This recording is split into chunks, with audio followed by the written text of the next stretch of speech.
श्री शिवाय नमस्तुभ्यम। दोस्तों, आज सोमवार का दिन है, तो आज आप सुनेंगे सोमवार व्रत की कथा। सोमवार के दिन भगवान शिव की पूजा करके कथा का श्रवण करने से भक्तों के सभी कष्ट दूर होते हैं और उनकी मनोकामनाएं भी पूर्ण होती हैं। कथा का शुभारंभ करने से पहले आइए हम सब मिलकर भगवान शिव का स्मरण करें, जो कि सांसारिक भय को हरने वाले हैं और देवताओं के स्वामी हैं, जो गंगा जी को धारण करते हैं, जिनका वृषभ वाहन है, और जो अंबिका के ईश हैं, जिनके हाथ में खटवांग त्रिशूल और वरद अभय मुद्रा है। उन संसार रोग को हरने वाले अद्वितीय औषध रूप भगवान शिव को प्रणाम करते हैं। अर्धनारीश्वर स्वरूप अर्थात भगवती पार्वती, जिनका आधा अंग है, जो संसार की सृष्टि, स्थिति और प्रलय के कारण हैं और आदिदेव हैं। विश्वनाथ हैं, विश्व विजय और मनोहर है। सांसारिक रोगों को नष्ट करने के लिए अद्वितीय और औषध रूप में ग्रीस अर्थात शिव को हम सब प्रातः काल नमस्कार करते हैं, जो अंत से रहित आदिदेव हैं, वेदांत से जानने योग्य, पाप रहित और महान पुरुष हैं, तथा जो नाम आदि वेदों से रहित, विकारों से शून्य अर्थात विकार रहित है और संसार रोगों के हरने के निमित्त अद्वितीय औषध है। उन शिव जी को हम सब प्रातः काल नमस्कार भेजते हैं। आइए अब सुनिए सोमवार व्रत की कथा। देखिए, पौराणिक कथा के अनुसार अमरावती नगर में एक धनी व्यापारी रहा करता था। दूर दूर तक उसका व्यापार फैला हुआ था। नगर में उस व्यापारी का सभी लोग बहुत ही मान सम्मान किया करते थे। इतना सब कुछ होने पर भी वह व्यापारी मन से बहुत ही दुखी था, क्योंकि उस व्यापारी का कोई पुत्र जो नहीं था। दिन रात उसे बस एक ही चिंता सताती कि उसकी मृत्यु के बाद उसके इतने बड़े व्यापार और संपत्ति की कौन संभालेगा। पुत्र प्राप्ति की इच्छा से वह व्यापारी हर सोमवार भगवान शिव का व्रत और पूजा किया करता था। सायंकाल को वह व्यापारी शिव मंदिर में जाकर भगवान शिव के सामने घी का दीपक भी जलाता। उस व्यापारी की भक्ति देखकर एक दिन देवी पार्वती ने भगवान शिव से कहा कि हे प्रभु, यह व्यापारी आपका सच्चा भक्त है। कितनों दिनों से यह सोमवार का व्रत और पूजा नियमित कर रहा है। भगवान, आप इस व्यापारी की मनोकामना अवश्य पूर्ण करें। तब भगवान शिव ने मुस्कुराते हुए कहा कि हे पार्वती, इस संसार में सबको उसके कर्म के अनुसार ही फल की प्राप्ति होती है। प्राणी जैसा कर्म करते हैं, वैसा ही उन्हें फल मिलता है। इसके बाद भी देवी पार्वती नहीं मानी। उन्होंने बार बार आग्रह करते हुए कहा कि हे महादेव, हे प्रभु, आपको इस व्यापारी की इच्छा पूरी करनी ही पड़ेगी। यह आपका अनन्य भक्त है। हर सोमवार को आपका विधिवत व्रत रखता है और पूजा अर्चना के बाद आपको भोग लगाकर एक समय ही भोजन भी ग्रहण करता है। आपको इसे पुत्र प्राप्ति का वरदान देना ही होगा। प्रभु, देवी पार्वती का इतना आग्रह देखकर भगवान शिव ने कहा कि देवी, तुम्हारे आग्रह पर मैं इस व्यापारी को पुत्र प्राप्ति का वरदान देता हूँ, लेकिन इसका पुत्र 16 वर्ष से अधिक जीवित नहीं रहेगा। उसी रात भगवान शिव ने स्वप्न में उस व्यापारी को दर्शन देकर उसे पुत्र प्राप्ति का वरदान दिया और उसके पुत्र के 16 वर्ष तक जीवित रहने की बात भी बताई। भगवान के वरदान से उस व्यापारी को खुशी तो हुई, लेकिन पुत्र की अल्पायु की चिंता ने उस खुशी को नष्ट कर दिया। व्यापारी अब भी पहले की तरह सोमवार की विधिवत व्रत करता रहा। कुछ महीने पश्चात उसके घर में एक सुंदर पुत्र उत्पन्न हुआ। से व्यापारी के घर में खुशियां भर गईं। बहुत धूमधाम से पुत्र जन्म समारोह मनाया गया। व्यापारी को पुत्र जन्म की अधिक खुशी नहीं हुई, क्योंकि उसे पुत्र की अल्पायु के रहस्य का पता था, लेकिन यह रहस्य घर में किसी और को भी मालूम नहीं था। विद्वान ब्राह्मणों ने उस पुत्र का नाम अमर रखा। जब अमर 12 वर्ष का हुआ तो शिक्षा के लिए उसे वाराणसी भेजने का निश्चय किया गया। व्यापारी ने अमर के मामा दीपचंद को बुलाया और कहा कि अमर को शिक्षा प्राप्त करने के लिए वाराणसी छोड़कर आओ। अमर अब अपने मामा के साथ शिक्षा प्राप्त करने के लिए चल दिया। रास्ते में जहाँ भी अमर और दीपचंद रात्रि विश्राम के लिए ठहरते, वहीं यज्ञ करते और ब्राह्मणों को भोजन भी कराते थे। लंबी यात्रा के बाद अमर और दीपचंद एक नगर में पहुंचे।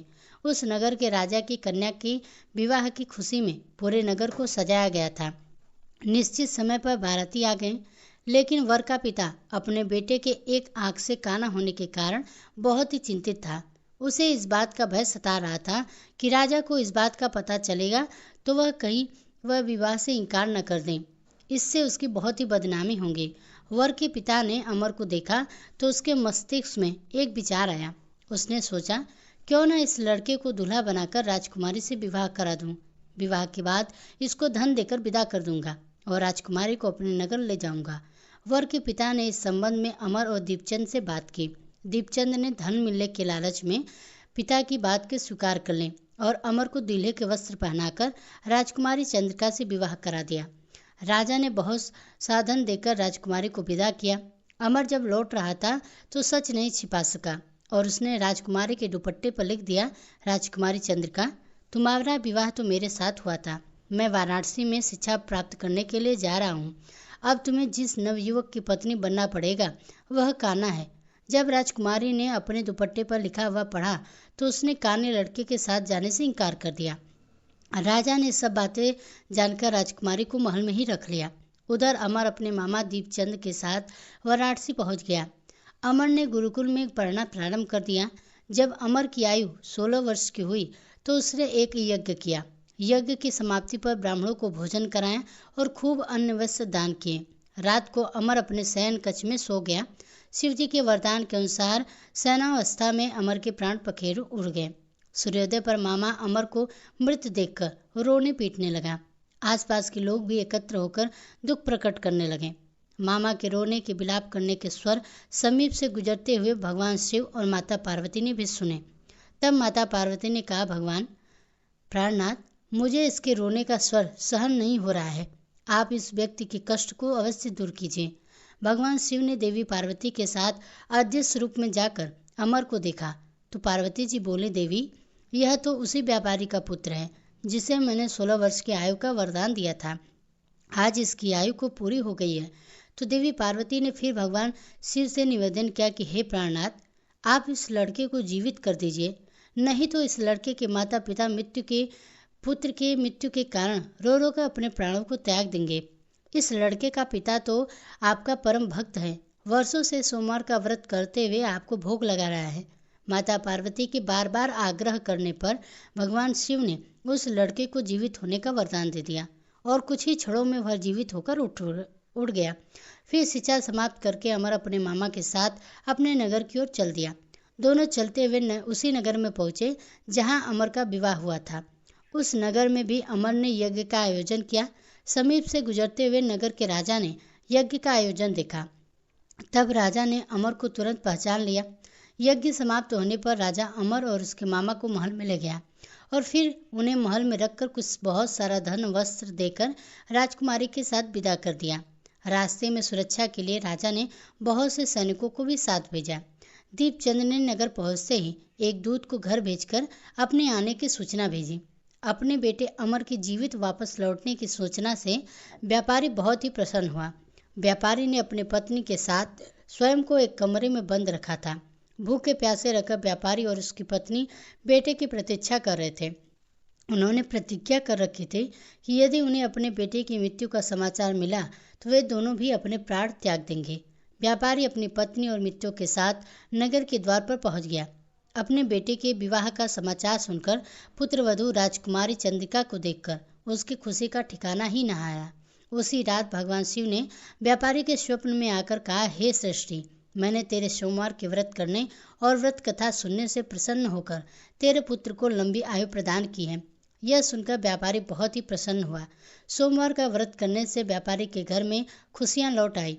शास्त्रों में लिखा है कि जो भी स्त्री पुरुष सोमवार का विधिवत व्रत करते हैं और व्रत कथा सुनते हैं, उनकी सभी इच्छाएं महादेव की कृपा से पूरी हो जाती हैं। सोमवार व्रत कथा समाप्त। अब सुनिए एक और अद्भुत कहानी। एक बार जब भगवान शिव योग का संचार और सृष्टि की संरचना की व्याख्या सप्त ऋषियों कर रहे थे, तब एक अद्भुत और सुंदर घटना घटित हुई। सप्त ऋषियों में से एक ऋषि, जो बाद में भृगु महान ऋषि के नाम से प्रसिद्ध हुए, भगवान शिव के एक उत्साही भक्त थे। भगवान शिव सप्त ऋषियों के साथ वह जो व्याख्यान कर रहे थे, जो क्रांतिकारी सरोवर के किनारे हो रहा था, जिसे कृपा की झील के नाम से भी जाना जाता है, उस जगह पर देवी पार्वती जी भी उपस्थित थे। भृगु ऋषि हमेशा की तरह सुबह जल्दी आए और वे शिव जी की प्रतीक्षा अर्थात परिक्रमा करना चाहते थे। पार्वती जी शिव के करीब ही बैठी थी, लेकिन भृगु ऋषि ने देवी पार्वती की परिक्रमा न करते हुए भगवान शिव और देवी पार्वती के बीच से होकर भगवान शिव की परिक्रमा पूरी की, क्योंकि वे भगवान की ही परिक्रमा करना चाहते थे, देवी पार्वती की नहीं। भगवान शिव तो इससे प्रसन्न हुए, लेकिन देवी पार्वती नहीं हुई। उन्हें भृंगु ऋषि की यह हरकत पसंद नहीं आई। देवी पार्वती के मन की बात भगवान शिव समझ गए। उन्होंने देवी से कहा कि आप थोड़ा और करीब आ जाइए तो वह आपकी परिक्रमा भी कर लेंगे। पार्वती जी भोलेनाथ के और करीब आ गई। भृंगु ऋषि ने देखा कि अब तो परिक्रमा करने के लिए भगवान शिव और देवी पार्वती के बीच में थोड़ी सी भी जगह नहीं बची है, तो उन्होंने एक चूहे का रूप धारण कर लिया और देवी पार्वती को बाहर रखते हुए अकेले शिव जी की परिक्रमा पूरी कर ली। पार्वती जी इस बात से क्रोधित हो गए। तब भगवान शिव ने उन्हें अपनी जंघा पर बिठा लिया। तब भी भृंगु ऋषि ने एक छोटे से पक्षी का रूप धारण किया और शिव जी की परिक्रमा पूरी कर ली। अब तक तो पार्वती जी के क्रोध की कोई सीमा ही नहीं रही। वह अत्यंत ही क्रोधित हो चुकी थी। शिव जी ने पार्वती जी को खींचकर खुद में ले लिया और उन्हें खुद का हिस्सा बना लिया, जिससे कि उनका आधा हिस्सा बन गया और आधा हिस्सा पार्वती जी। इस प्रकार से अर्धनारीश्वर बन गए। भृंगु ऋषि ने यह सब देखा। वे खुद भी पीछे नहीं हटने वाले थे और उन्होंने खुद को देखते ही देखते एक मधुमक्खी के रूप में बना लिया और उनकी दाहिनी टांग पर चक्कर लगा लिया। भृंगु का यह बचकाना भक्तिभाव देखकर अब शिवजी तो प्रसन्न हुए, लेकिन साथ ही साथ वे भी नहीं चाहते थे कि भृंगु ऋषि अपनी भक्ति में इतना खो जाएं कि वह प्रकृति के परम स्वभाव को ही समझ न पाए।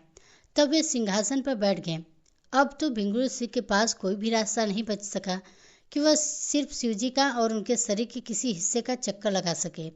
देवी पार्वती को ऋषि की इस ओछी सोच पर बहुत ही क्रोध आया।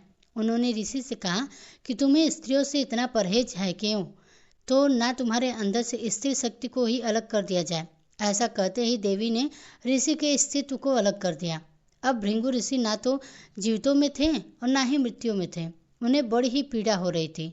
तब वे माता पार्वती से याचना करने लगे। तब भगवान शिव ने देवी ऋषि को क्षमा करते हुए कहा। माता पार्वती ने उन्हें क्षमा कर दिया और बोली, संसार में स्त्री शक्ति के बिना कुछ भी नहीं। बिना शक्ति स्त्री के प्रकृति भी नहीं है, पुरुष भी नहीं है। दोनों का होना अनिवार्य है। जो स्त्रियों को सम्मान नहीं देता उसे भी जीने का कोई अधिकार नहीं है। कथा अब यहीं पे समाप्त होती है। तो प्रेम से बोलिए भगवान शंकर की जय। हर हर महादेव।